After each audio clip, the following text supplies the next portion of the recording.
Welcome to Money Making Conversation Masterclass. I am your host, Rashawn McDonald.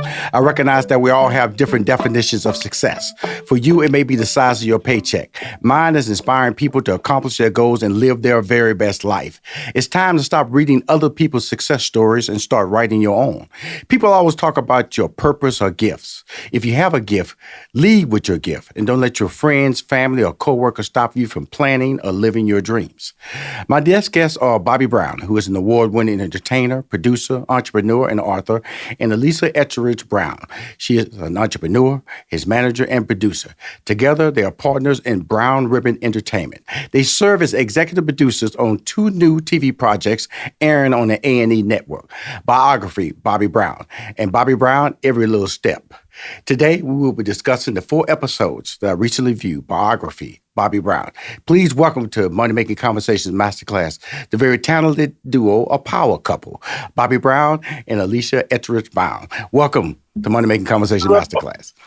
Hello, Rashawn. Thank you for having us. When I want to see Bobby, I always like to keep that energy up. It's about energy with you, man. When the last time we connected was Circular Sister years ago, had to season it out there. I took away 2 packs, took it home, dropped it on me some chicken, and brother, it was good, man. It was really, really good, brother.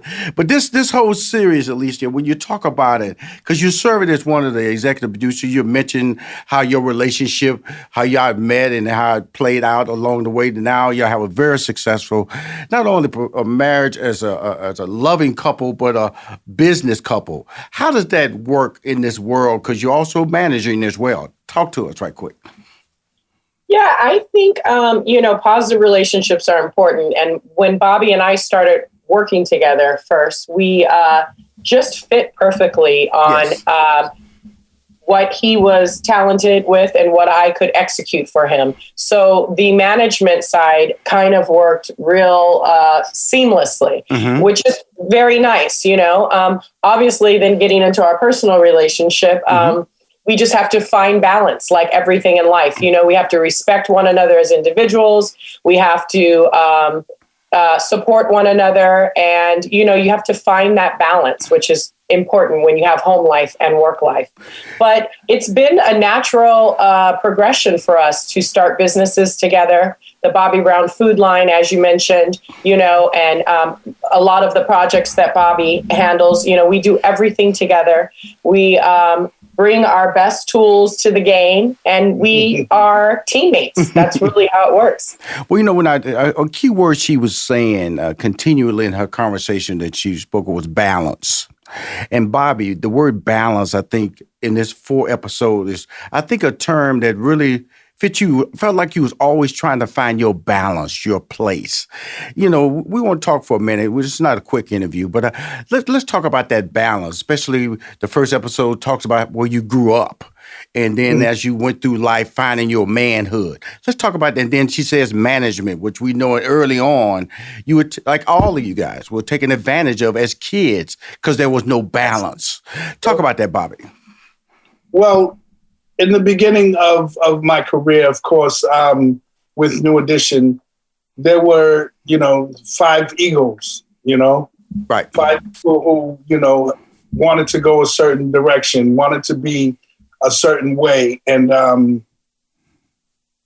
that's where I had to find myself, where I fit in the group and where I fit in life, period. With me, I tend to judge myself a little harshly because of the difficulties I've had as I was growing up. But learning to love myself and learning to treat myself with respect and learning to treat others with the same respect, I think has helped me progress in a major way. In that major way has allowed me to look at a series that was very honest, I felt. And as you sat there, there was a lot of reflection I felt in this series. And, I know there are varying moments of that reflection, but can you tell us a couple of moments in that reflection? Because it's like writing a book. And you know what I'm talking about, Lisa. When you're writing a book, you start remembering things when they come back and go, what about, I forgot to say this. Did you leave it all on the table, Bobby? Or you said, I should have added this? No, we left it all on the table. This became very therapeutic for me.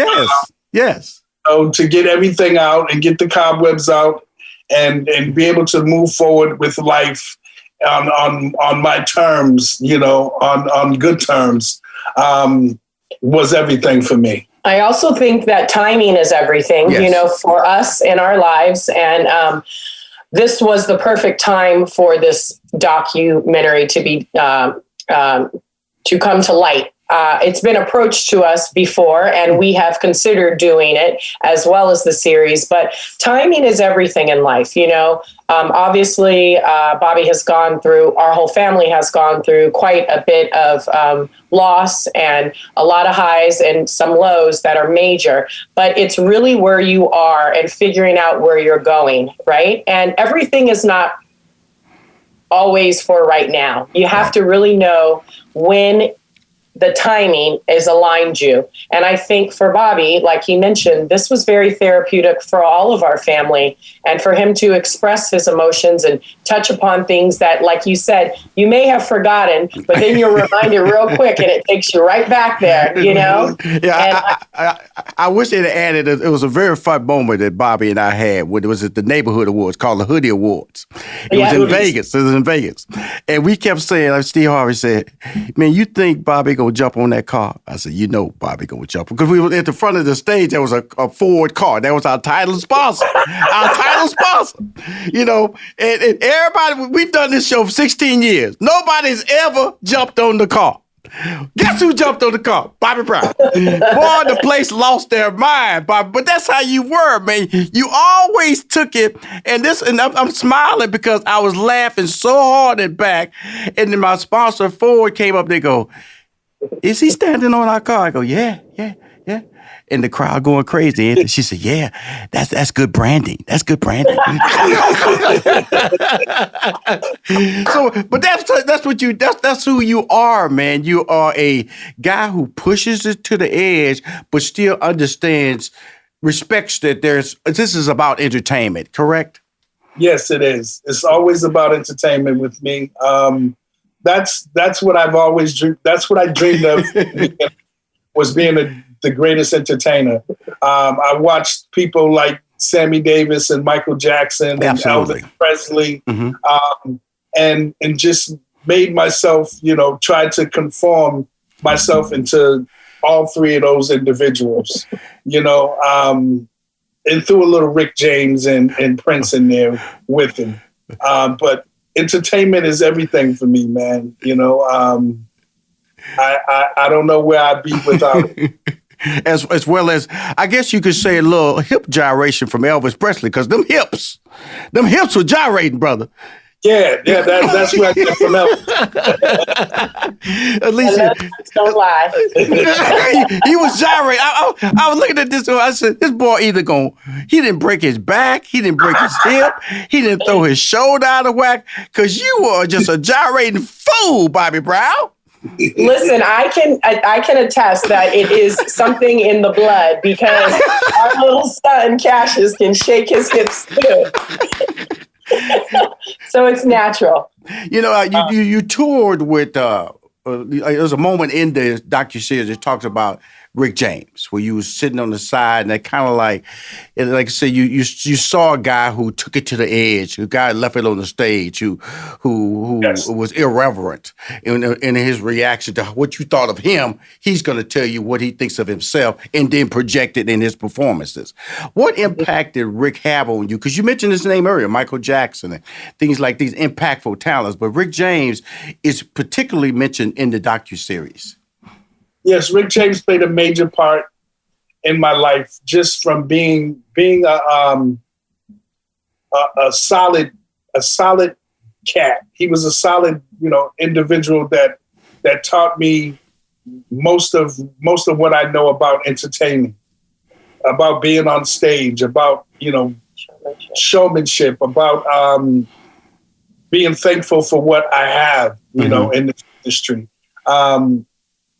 He was just a really good mentor.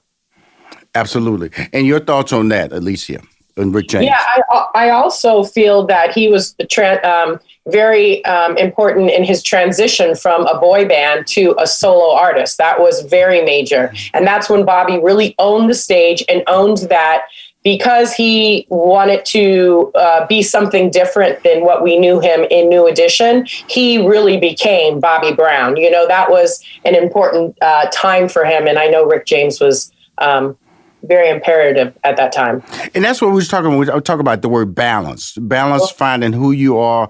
But you're a young man. You, like I said, you got discovered, and it was more important to win that $250 than getting a contract when you got discovered by Maurice Starr, because that's the poverty level or the lifestyle level that you were living at that time. Where's the show me the money versus the opportunity? That was the balance. And then as I love every time Ricky Bell was interviewed, he always called you Bob. And everybody else said Bobby. I know you as Bobby Brown. He called you Bob. Talk about the relationship that you have with those young men. Bob, as Ricky Bell always called you. The relationship that I have with my brothers is something so they're just there. They're always there for me anytime I need them. They've been there, through my ups and downs. They don't judge me. They're just solid. They believe in what I believe in, and that's truth and honesty. Well, they did judge you one time. That was in Oakland. Oakland. That's when all judge. Oakland was the show where New Edition went in different directions. But I think that when you're doing something, and I've been there too, team, is you're doing something, you're making money, but you're frustrated when you wake up in the morning, when you go to sleep, or you being weak. I always tell people is that you can make money being somebody else, but when you fall down, can you get up being that person that you are not? And I felt that that's what you were battling the whole time. Yes, you were blessed with an opportunity, but you could not be yourself. What was going through your mind? And I'm going to ask you that, Bobby. Then I want you to respond, Alicia, because you got to see it, because you was in the industry, and you got to see it, get to hear the rumors, and then the feedback on all this was going down. Talk to us right quick, Bobby. What was going through my mind was, that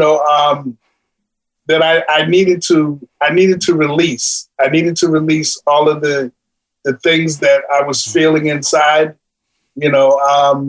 So me being a solo artist really was inevitable. I was supposed to be a solo artist in the beginning, but New Edition took me to the heights that that got me through the door. Right. And, becoming a solo artist was, my main goal anyway. I think it's great that you'll see in the documentary as well. Johnny, I believe, and Ricky and Bobby are talking about exactly that when they were younger, right? And the things that were being told to them to make sure Bobby was kicked out of the group, basically because it was going to harm them, instead of embracing Bobby becoming an individual, because this was supposed to be just so tight. Cookie cutter kind of tight. And Bobby was going through growing pains. He needed to express himself, and he needed to do something different on stage. And we're just happy that he got the opportunity to do it. Well, the interesting thing about it is that, I'm older than both of you two. So, and that's a good thing because of the fact that I get to see life different in a different set of eyes. And the New Edition, when the Candy Girl came out, it struck positive in my community because, we all these little white groups came out.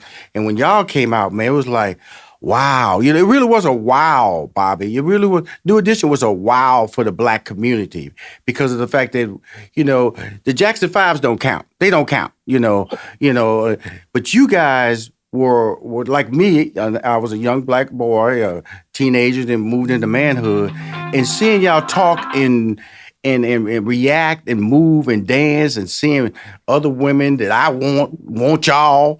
That was a lot to take in, but also I wanted to be, because I grew up wanting to be Michael Jackson. Then I shifted and I wanted to be Bobby Brown. You know what I'm saying? Right. That's two totally different people. You turn on a different light switch for a lot of black teenagers and black grown men, because we couldn't be Michael Jackson, but boy, I could be Bobby Brown. He dressed like me. He walked like me. He partied like me. He did things on stage that I wish I could do. The women were clamoring on him. Michael Jackson wouldn't. He wasn't. He knew that he was just out there to perform. You really wanted every girl in that stadium to want you. That's a powerful pull, brother, and I thank you for that. You're so welcome. But talk about that, man, because that was a charisma. That was like to say that's a lot of work. I've been a performer as a stand-up comedian. I've been in front of 20,000 people. I know when you walk on stage, there's a responsibility when you say hello, till you say good night. What do people take away from you? My takeaway was like, wow. What was your takeaway when you was out there? My takeaway was just loving every moment of it. I mean, every moment of it. That was my school. That was my home. That was my church. Right. That was my everything. Just being on stage and performing for people. I still get a big kick out of it. It's still something that just just makes me boil inside. Right. People.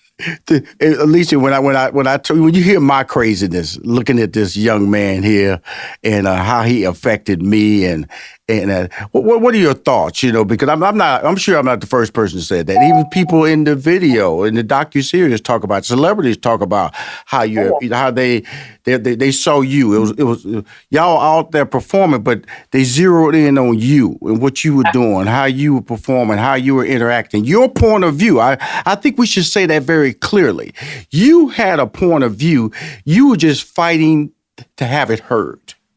Absolutely. I agree 100% with what you said. I mean, obviously, I witnessed and grew up with Bobby and New Edition as well. But Bobby always had that star fact that he came on that stage and demanded the attention, right? Mm-hmm. That's something that, not everybody has. And he maximized that, he took that to another level. I mean, you can't forget seeing a Bobby Brown concert without remembering coming out in his throne, or bringing the girls up on stage and really giving it to them, and really making this a show that you talked about forever. You talked about it. We still talk about it. But that pure entertainment gift that he has is wow. Yeah. I agree with you. When you say wow, you got everything. When he jumped on top of that Ford car in Las Vegas, I went, wow. There was 18,000 people. You know what I'm saying? And he just did it, and I went, wow. And I said, I knew it was going to happen, and that was a good thing because he gave me what I expected from him, which is maximum performance, maximum wow.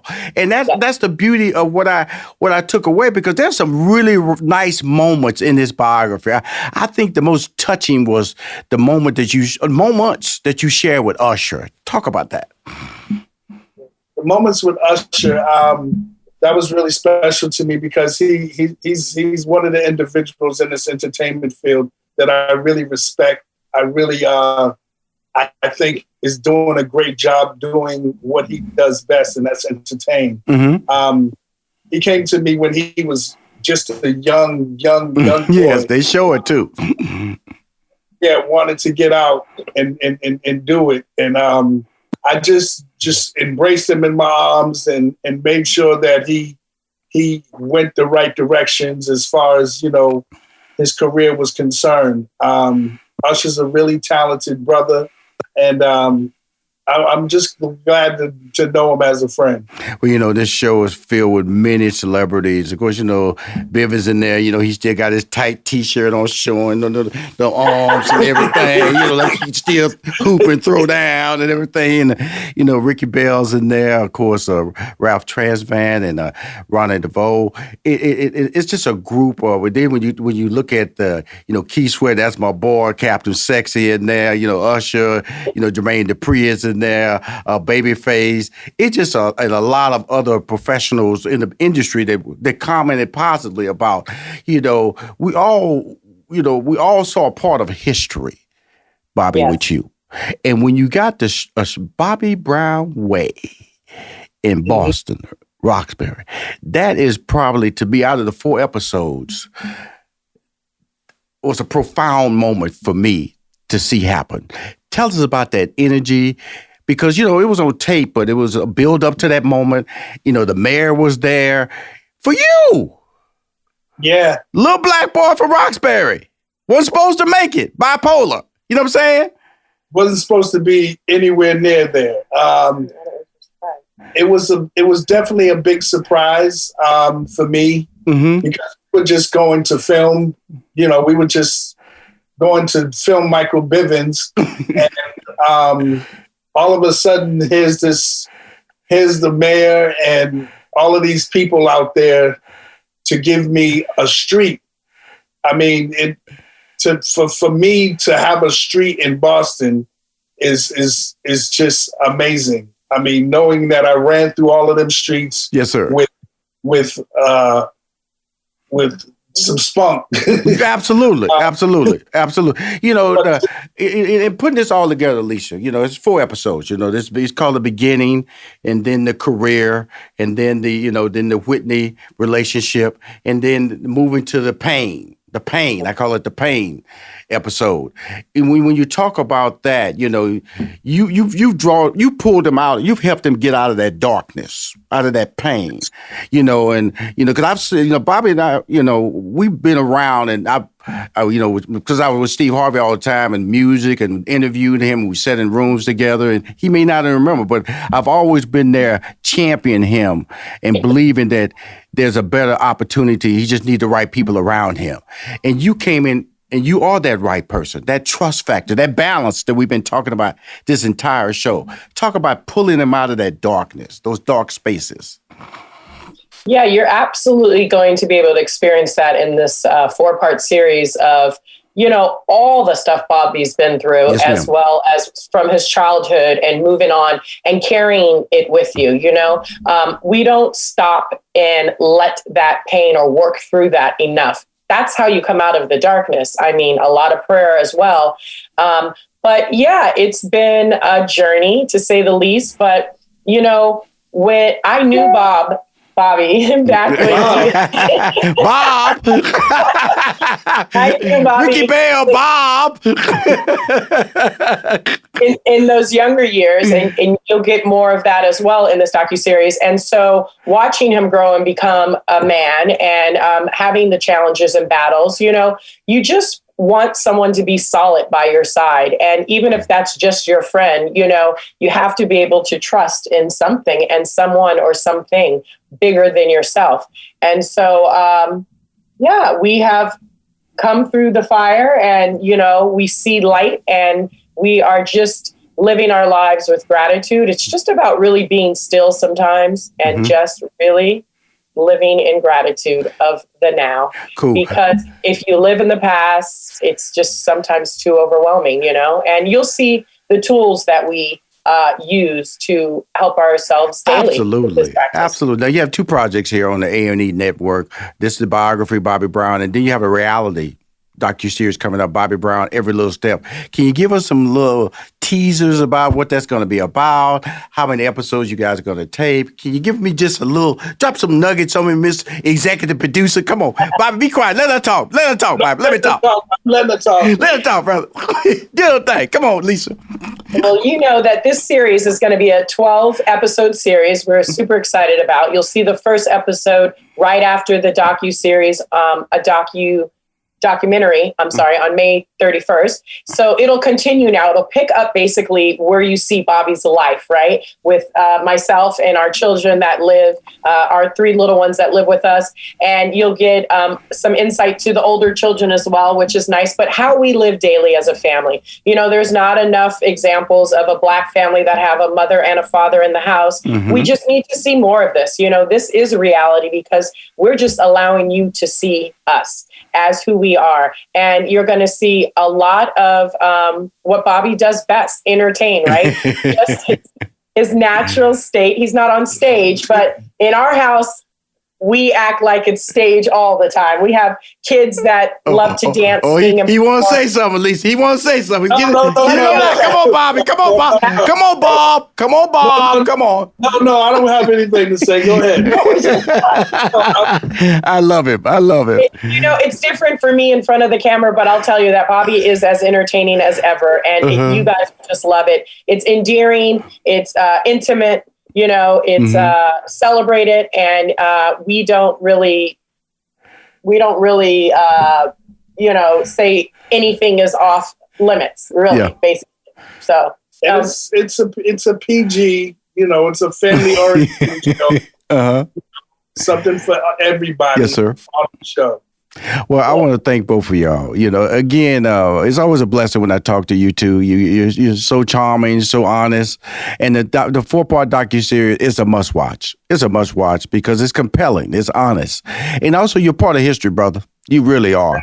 You're part of my life. You're part of every, of Americana, pop culture, R&B, you know something, and you know I forgot when you did we worked together with Beyonce, and remember you and Steve when you was on there. That's when I realized you could act with Cuba Gooding Jr., Beyonce, and Steve Harvey. We did that movie together with you. This brother right here can act right here, y'all. I have known him a long time, and keep winning, brother. And you too, and you keep him where he's supposed to be, balanced, Alicia, because you're special as well. Thank y'all. Thank you so much. Thank you, Sean. Cool. We hope to see you in person soon. Oh, you will? Come on, girl. I got to get some of that seasoning. Come on. I want to buy it. I want him to sign it. My wife loved it, by the way, and I love you. Okay? We got you some coming. Thank you. If you want to see or hear this interview on Money Making Conversation Masterclass, please go to moneymakingconversation.com. I'm Rushion McDonald. I am the host.